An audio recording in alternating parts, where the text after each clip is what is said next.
Alors je viens vous parler de démocratie, mais de la vraie, celle qui n'existe pas du tout, et celle qui, je crois, serait capable de nous sortir du pétrin. Je suis prof à Marseille et en 2005, j'ai commencé à exister, je me suis réveillé politiquement à l'occasion d'un débat public en France, où on nous consultait sur une prétendue constitution et en la lisant, je me suis mis en colère, j'ai trouvé que c'était dangereux. J'ai écrit un texte d'une dizaine de pages, plus de 10 pages de notes, et je l'ai publié sur mon site. J'ai envoyé ça à mes contacts, 3 fois rien, une bouteille à la mer. Et puis, il s'est passé quelque chose qui a transformé ma vie. Les gens s'en sont emparés, ça correspondait à quelque chose qui leur manquait. Et je passais des nuits, pendant des mois, j'ai passé des nuits à essayer de répondre à ces gens-là, surtout d'ailleurs ceux qui ne m'aimaient pas, en essayant de leur prouver qu'ils avaient tort, qu'ils se trompaient. Et progressivement, donc là il y a les journaux qui s'en sont emparés, les télés, les radios, tous ces gens-là sont passés à la maison. Et le compteur du site se transformait en ventilateur, il y avait 40 000 visites par jour, 12 000 mails en 2 mois. Et finalement, rétrospectivement, ensuite, je me suis aperçu que c'est le regard des autres qui était en train de me transformer, qui était en train de me donner une force inouïe. À la fois le regard des autres, positif, qui attendaient de moi quelque chose, et il fallait que je sois à la hauteur. Et puis les regards de ceux qui ne m'aimaient pas du tout, qui se méfiaient de moi, qui disaient que j'étais un imposteur, un bon à rien, quelqu'un qui n'était pas à sa place. Et j'avais envie de leur montrer qu'ils se trompaient. Et ça tendait le même ressort, mais donc c'était vraiment tous les regards me donnait une énergie considérable et qui marche encore aujourd'hui, qui marche vraiment absolument aujourd'hui. Et j'ai découvert que c'est une vieille affaire, que les Athéniens appelaient ça la vergogne. Et je trouve que c'est un concept très intéressant et essentiel. Pour les Athéniens, le bon citoyen donnait de l'importance au regard des autres. Ça le poussait à la vertu. Quand les autres comptaient sur lui, et le récompenser de leur regard, ça lui donnait l'intention d'être vertueux. Et quand les autres avaient un regard réprobateur, ça les incitait à ne pas sortir, ça incite le citoyen à ne pas sortir du sentier de la vertu. Et c'est vrai que ça marche. Les gens qui ont de la vergogne sont plus vertueux que les autres. Et donc inversement, ceux qui n'ont pas de vergogne sont extrêmement dangereux, au point qu'à l'époque, vous avez des mœurs plus brutales que nous aujourd'hui. Pas obligé peut-être de les mettre à mort, mais on pourrait éviter de leur donner des responsabilités. Depuis, finalement, je me donne du mal pourquoi ? D'abord, je cherche à comprendre la cause des injustices sociales. J'essaye de voir s'il n'y a pas une cause principale pour toutes les injustices sociales. Ensuite, je découvre avec émerveillement les idées géniales qui fondaient la démocratie athénienne, donc une vraie démocratie. Je remets plein de mots à l'endroit, des mots importants qui sont complètement mis à l'envers depuis au moins 200 ans. Et finalement, j'essaie d'imaginer. Alors, c'est un chantier. J'ai pas une vérité révélée. Je construis un objet là. J'essaie de rendre robuste une idée. Je cherche à penser des institutions, de bonnes institutions, qui nous protégeraient tous contre les abus de pouvoir. Je compte sur de bonnes institutions pour nous pousser à la vertu. Je ne compte pas sur des citoyens vertueux, je ne crois pas à ça, je pense que nous avons tous en nous-mêmes du bon et du mauvais. Par contre, de bonnes institutions pourraient nous pousser à la vertu, ou, comme c'est le cas aujourd'hui, nous laissent dériver complètement en dehors de l'intérêt général et du bien commun. Pour chercher, j'utilise une méthode formidable que nous a conseillé un vieux monsieur, donc Hérodote, antique, un médecin, qui disait chercher la cause des causes. Et je me sers de ça tout le temps. Pourquoi il disait ça ? Il disait, quand on a un problème, quand il y a un mal à soigner, évidemment, ne vous en prenez pas aux conséquences. Vous ne réglerez pas le problème. Ne vous en prenez même pas aux causes. Elles sont multiples, tout est multifactoriel. C'est pas ça. Il vaut mieux chercher parmi toutes les causes. La cause, s'il y en a une, au moins une des causes déterminantes, c'est-à-dire celle qui détermine les autres causes. Et c'est celle-là qu'il nous faut. C'est ça que je cherche. Alors,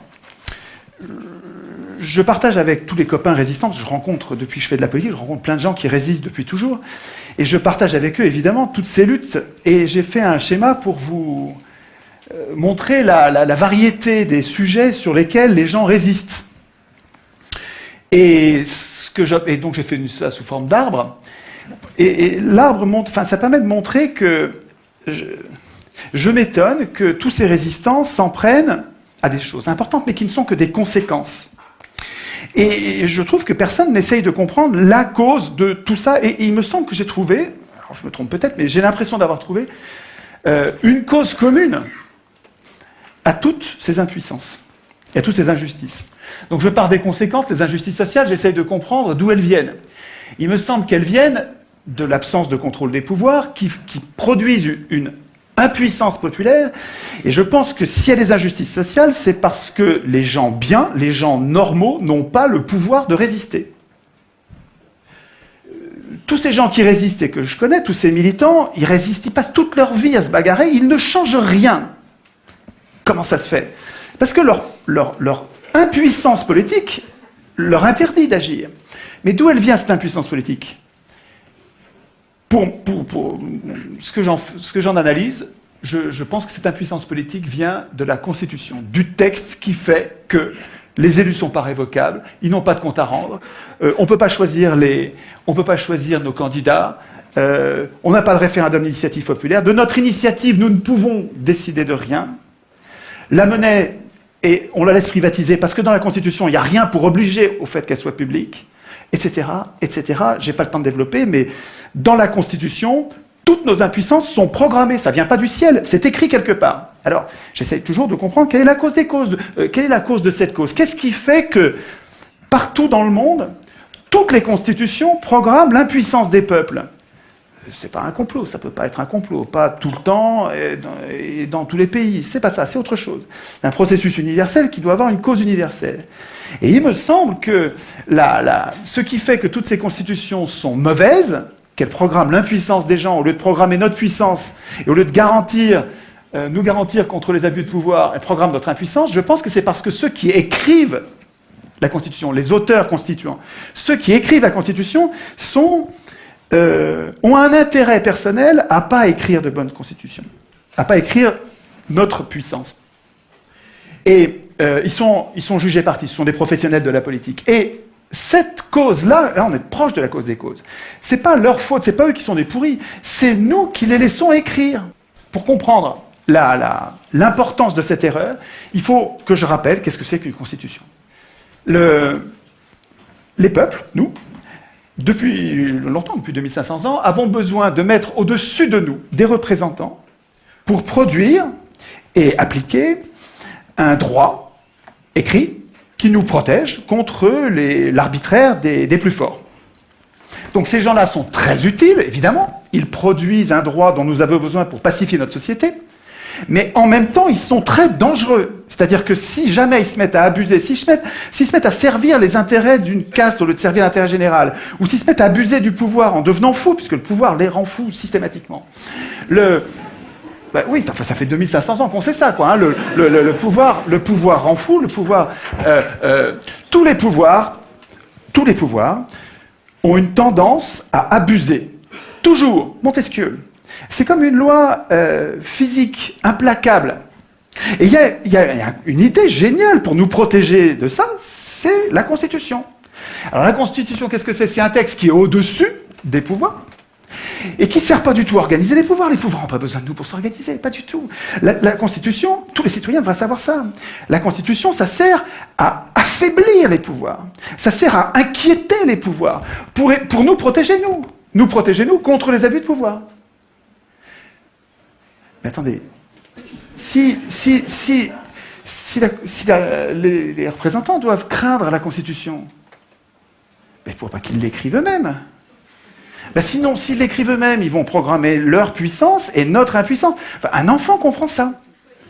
Donc l'idée centrale, mais vraiment c'est une idée essentielle, c'est que c'est pas aux hommes au pouvoir d'écrire les règles du pouvoir, et c'est pas à eux, il faut pas attendre que ce soit eux qui renoncent à écrire le pouvoir, il renoncera jamais, la solution elle viendra pas d'eux, elle viendra de nous, c'est à nous de leur interdire d'écrire les constitutions. Ça, c'est vraiment l'idée, à mon avis, l'idée essentielle qui nous manque. Alors, dans la bagarre qui va opposer les gens normaux à ceux qui exercent le pouvoir en ce moment, il y a... Ah oui, c'est bien ça, le temps qui passe là. Oui. Il y a une inversion des mots. D'abord, je ne suis pas un citoyen. Un citoyen, c'est autonome. Ça vote, il vote lui-même ses lois. Moi, je suis un simple électeur. C'est-à-dire, je suis hétéronome. Je subis la loi écrite par quelqu'un d'autre. Nous appeler citoyens, c'est nous payer de mots. On se la pète, mais on n'est rien du tout. Qu'est-ce qu'on fait dans cette démocratie? Dans cette prétendue démocratie, qu'est-ce qu'on a comme droit? On a le droit de désigner des maîtres politiques qui vont tout décider à notre place pendant 5 ans. On les désigne parmi des gens qu'on n'a même pas choisis. En plus, c'est les plus riches qui les choisissent. Et quand dans le cas éventuel où ils nous trahissent au dernier degré, on n'a pas le moindre moyen de résister. Alors c'est vrai qu'on a la liberté d'expression, mais absolument sans aucune force contraignante. C'est-à-dire qu'on a le droit de blablater, si ça n'a pas d'effet, on a le droit. Dès que ça change quelque chose, c'est un massacre. Et nous appelons ça démocratie. C'est notre faute. Nous devrions faire la grève de ces momentaires. Nous devrions refuser d'appeler démocratie ce qui est son strict contraire. Nous participons à notre impuissance politique en acceptant d'appeler démocratie ce qui est la négation même de nos droits. C'est-à-dire que quand on accepte d'appeler ça démocratie, on n'arrive même pas à formuler la solution. On a besoin de la démocratie, mais on n'arrive pas à le dire puisque le mot est pris par son contraire. C'est génial d'avoir inversé les mots, c'est du Big Brother, absolument. Hein. Ça ne s'est pas passé par hasard. C'était pas bien au début, en 1789, quand ça a commencé il y a 200 ans, et puis ça s'est pas dégradé, c'est pas du tout ça. Sieyès, un grand penseur de la Révolution française, une pointure, hein, je ne vous parle pas d'un second couteau, écrivait en 1789, les citoyens, ouvrez les guillemets, hein, c'est Sieyès qui parle, les citoyens qui se donnent à eux-mêmes des représentants ne peuvent pas écrire le droit, ne peuvent pas du tout, doivent renoncer à faire eux-mêmes les lois. Ils n'ont pas de volonté particulière à imposer. S'ils dictaient des volontés, la France ne serait plus cet État représentatif, ce serait un État démocratique. Le peuple, c'est toujours du Sieyès, hein, le peuple, je le répète, dans un pays qui n'est pas une démocratie, et la France ne saurait l'être, le peuple ne peut parler, et ne peut agir que par ses représentants. Attends, ce gars-là n'était pas un démocrate. Et il savait très bien ce que c'était la démocratie. Vous allez le voir dans un instant. Tout le monde savait, avant 1789, tout le monde savait, Montesquieu, Aristote, ils savaient tous que l'élection est aristocratique, donc oligarchique. Aristote le disait explicitement, je vous passe la citation. Montesquieu le disait aussi explicitement, je vous passe la citation. Vous irez sur le net pour chercher, il faut que j'aille du temps. Je voudrais insister, ça c'est super important. Il y a 2 choses très importantes. Pendant 200 ans de tirage au sort à Athènes, où il y avait des riches et des pauvres. Ok, je sais qu'ils avaient mis de côté les esclaves, je sais qu'ils mettaient de côté les femmes. Je ne vous parle pas de ça, je vous parle des citoyens. Les citoyens de l'époque, il y avait des riches et des pauvres. Pendant 200 ans de tirage au sort, c'est les pauvres qui ont dirigé toujours. Toujours. Au contraire, on a un autre exemple. Alors, on a deux exemples historiques, avec des faits. Ce n'est pas des opinions, c'est des faits. Pendant 200 ans de tirage au sort, le tirage au sort, c'est les pauvres qui gouvernaient. Il y avait des riches, mais ce n'est pas eux qui gouvernaient, c'est les pauvres qui gouvernaient. Et puis pendant 200 ans de gouvernement représentatif, parce que c'est comme ça que ça s'appelle notre régime, ça ne s'appelle pas une démocratie, ça s'appelle un gouvernement prétendument représentatif. Et dans ce régime-là, pendant 200 ans, c'est toujours les riches qui dirigent. Toujours. Moi, ma question, puisque le tirage au sort donne le pouvoir aux pauvres, le pauvre c'est 99%, hein, puisque l'élection donne le pouvoir aux 1%, des ultra-riches, mais jusqu'à quand les pauvres, les 99%, vont-ils défendre l'élection comme si c'était une vache sacrée? Enfin, je veux dire, pour moi, il y a quelque chose d'indéfendable à voir tous ces pauvres qui défendent l'élection alors que le tirage au sort leur rendrait le pouvoir. Qu'est-ce qui fait que nous tenons à l'élection? Je pense que c'est parce que c'est pas la raison, parce que les faits montrent que nous n'avons pas intérêt à ça. Mais par contre, c'est les mythes. L'école dite républicaine nous apprend que depuis qu'on est tout petit, que élection égale démocratie, démocratie égale élection. Alors, depuis que tout petit, on le croit. Et donc, il y a une période de désintoxication de ces mensonges de pouvoir. Il faut arriver à remettre les mots à l'endroit. Nous ne sommes pas en démocratie, et ce dont nous aurions besoin, c'est une démocratie avec du tirage au sort qui nous libérerait de ceux qui veulent le pouvoir. pour changer les choses, il me semble que nous ne pouvons pas compter, il ne faut pas compter sur ceux qui ont le pouvoir en ce moment. La solution ne viendra pas d'eux.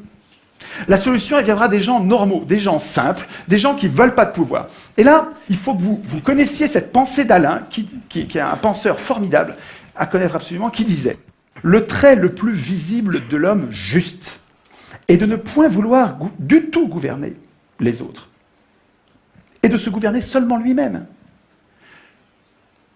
Cela décide tout. Autant dire que les pires gouverneront.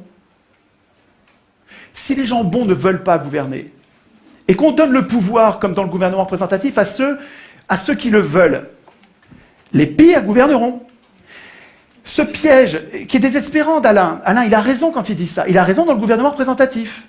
Parce que tant qu'on donne le pouvoir à ceux qui le veulent, tous les gens qui sont justes, qui sont bons, qui ne veulent pas du pouvoir, on ne les aura pas.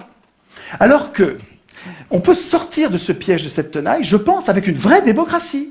Une vraie démocratie où vous donnez le pouvoir à n'importe qui, et les meilleurs d'entre nous sont parmi ces n'importe qui ne veulent pas du pouvoir. C'est la démocratie qu'il nous faut. Mais c'est à nous de le vouloir. Il ne faut pas attendre que nos élus le veuillent. Ils ne le voudront jamais. Les élus, ils ne veulent pas la démocratie. Ça les foutrait au chômage, la démocratie. Le tirage au sort, à Athènes, il donnait un tout petit peu de pouvoir, pas longtemps, et jamais 2 fois de suite, avec plein de contrôles qu'il faudrait prendre le temps d'expliquer, ce qui fait que les Athéniens, ils donnaient ce petit peu de pouvoir pour le garder pour eux. Ce n'est pas les tirés au sort qui votaient la loi. Les tirés au sort, ils faisaient la police, ils faisaient la justice, donc ils appliquaient les lois, ils faisaient les préparations des lois, parce que les Athéniens, en assemblée, ils ne pouvaient pas préparer les lois. Et parce que les représentants étaient affaiblis par le tirage au sort, les citoyens avaient la garantie qu'il restait le souverain. Il ne faut pas craindre le tirage au sort. Nous serions, nous tous, bien plus puissants avec un système de tirage au sort qui ferait que nos représentants restent nos serviteurs et ne pourraient pas devenir nos maîtres. J'aurais un mot pour finir. Juste un mot. Je suis désolé, allez sur le message.org qui a été fait par l'un d'entre vous. Il me semble que nous devrions, comme des virus, à la base, sans attendre que des médias ou des gens puissants se passent quelque chose, il faut qu'à la base, nous passions le mot entre nous en disant « il ne faut plus que l'Assemblée constituante soit élue, il faut absolument que l'Assemblée constituante soit tirée au sort ». De là, tout va découler.